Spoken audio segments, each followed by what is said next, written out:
What makes Tom Brady so good? By most of the football world, Brady is known as the GOAT, the greatest of all time. But what makes him so good and why is he so successful? In today's video, we're going to dive into Brady's career and discuss exactly what makes him so good at the game of football. Sit back, relax, and enjoy the video.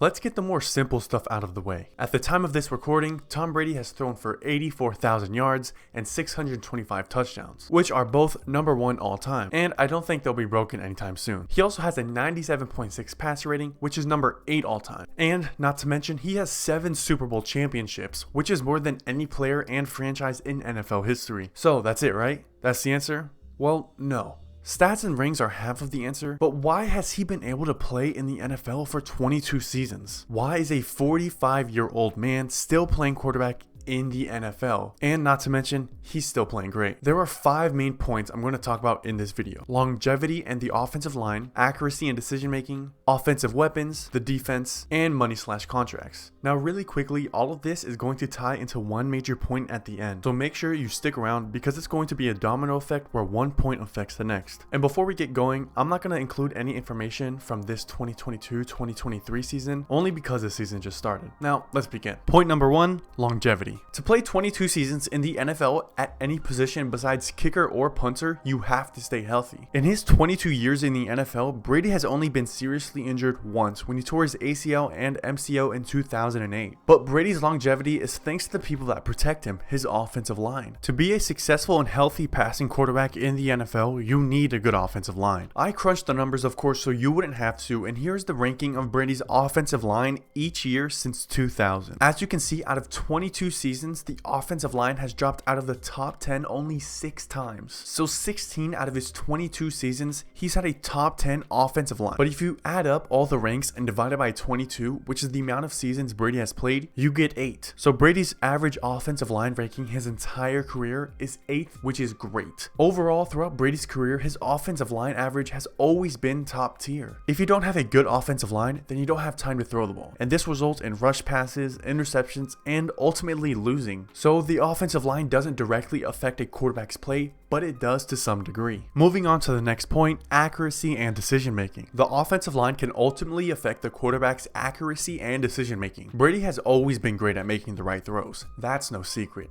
Brady's completion percentage, however, is a 64.2, which is 19th all time. Now, it may seem low at first, but the number one completion percentage is 67.8%, so he's only off by 3%. Brady's touchdown to interception ratio is 3-to-1, and more specifically, a 3.07, which is number 4 all time. Brady's ability to complete a high percentage of passes, make the right decisions with the football, and not turn over the ball is what makes him so great. Moving on to the next point, offensive weapons. Of course, it also helps when you have Pro Bowl type offensive weapons that can get open and catch and run the ball. Throughout Brady's career, he has always had reliable receivers, tight ends, and running backs to count on and make plays. Rob Gronkowski, Randy Moss, Wes Welker, Julian Edelman, Deion Branch, Danny Amendola, Kevin Falk, James White, and the list goes on. And when you're Tom Brady and you're known for wanting to win, you will attract a lot of talent that wants to play for you. This is also the same on the other side of the ball. Moving on to the next point, defense. Brady has also had a great defense his entire career. I again also crunched the numbers so you wouldn't have to, and here's the ranking of Brady's defense each year since 2000. As you can see, out of 22 seasons, the defense has fallen out of the top 10 only 3 times.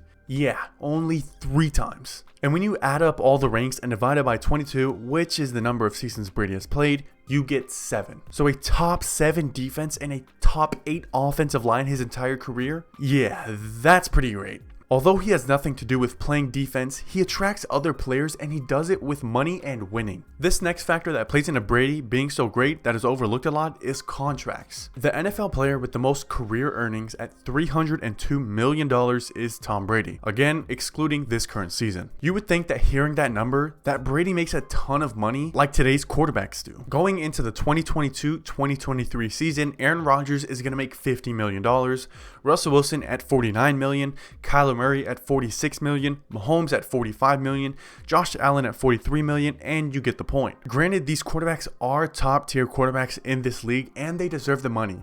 But do these guys care more about the money than winning? Some quarterbacks aren't willing to take pay cuts to bring on other Pro Bowl type players to help the team overall. But what about Brady? So going back to Brady's career earnings at $302 million, if you divide that by 22 years, which is how long he's played in the league, you get a total of $13.7 million a year. $13 million a year for the greatest quarterback of all time. Only making an average of $13 million a year? That's just crazy to think about. This season, Brady is set to make $15 million. His contract was for $25 million, but what did he do? He took another pay cut and restructured his contract to bring other guys on like Julio Jones, Fred Johnson, and others. Something a majority of the quarterbacks in this league would never do. Now, when Brady takes pay cuts, it's not like he's missing out on $30 million. He's only cutting about $5 to $10 million a season, but that money can be spread out to other players. Really quickly, let me break down how NFL contracts work so you can understand how Brady structures his contract.